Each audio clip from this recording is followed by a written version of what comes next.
नमस्कार मित्रांनो, राज्यातील शेतकऱ्यांसाठी एक खुशखबर आहे।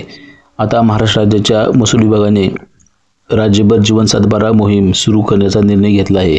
या मोहिमेचा उद्देश मयत खातेदारांची नावे सातबाऱ्यावरून काढून त्यांच्या वारसदारांची अधिकृत नोंदणी करणे, मृत व्यक्तीच्या नोंदणीशी जमिनीच्या खरेदी, विक्री किंवा कर्ज प्रक्रियेमध्ये अडचणी निर्माण करण्याच्या उपक्रमामध्ये यामुळे आता कायदेशीर अडचणी दूर होणार आहेत।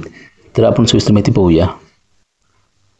100 दिवस कृती आराखडा कार्यक्रमांतर्गत जीवन सातबारा मोहीम राबविण्याबाबत दिनांक 19 मार्च 2025 रोजी महसूल वन विभागांतर्गत हा जाहीर करण्यात आलेला आहे। महसूल विभाग 100 दिवस कृती कार्यक्रम आराखडा अंतर्गत 1 मार्च 2000 पासून बुलढाणा जिल्ह्यातील सर्व गावांमध्ये जिवंत सातबारा मोहीम राबविण्यात येत असून सदर मोहिमेची शासन स्तरावर व महसूल मंत्री महोदय यांनी दखल घेऊन सदर मोहिमेची संपूर्ण राज्यामध्ये राबविण्यात यावी असे निर्देश देण्यात आले आहे। तर शासनाने यामध्ये आपण पाहू शकतो की सर्व मयत खातेदारांच्या वारसांच्या नोंदी अधिकारी अभिलेखामध्ये अद्ययावत करून मयत खातेदारांच्या वारसाची नोंदीचे कामकाज पूर्ण करण्याच्या दृष्टीने राज्यातील सर्व जिल्ह्याच्या जिवंत सातबारा मोहीम राबविण्याबाबत यावी। तर ही मोहीम कालावधी कोणत्या कालावधीमध्ये राबविण्यात येणार आहे हे आपण पाहणार आहोत।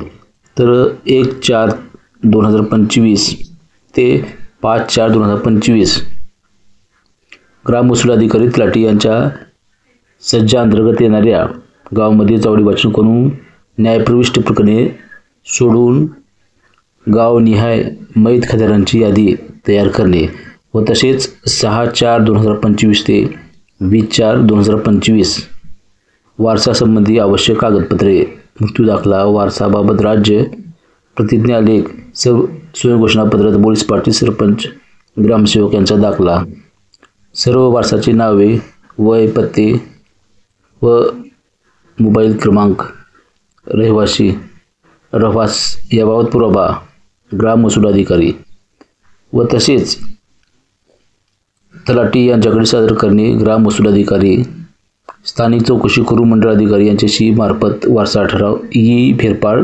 प्रणालीमध्ये मंजूर करणे आणि तसेच 21/4/2025 ते 10/5/2025 ग्राम महसूल अधिकारी तलाठी यांनी फेरफार प्रणालीमध्ये वारस फेरफार तयार करावा। त्यानंतर विविध कार्यपद्धतीचा अवलंब करून मंडळाधिकारी यांनी वारसा फेरफारावर निर्णय घेऊन त्यानुसार सातबारा दुरुस्ती करावा, जेणेकरून सर्व जिवंत व्यक्ती सातबाऱ्यावर नोंदविल्या असतील। अशा प्रकारे आता शेतकऱ्यांना हा जिवंत सातबारा मोहिमे अंतर्गत मिळणार आहे।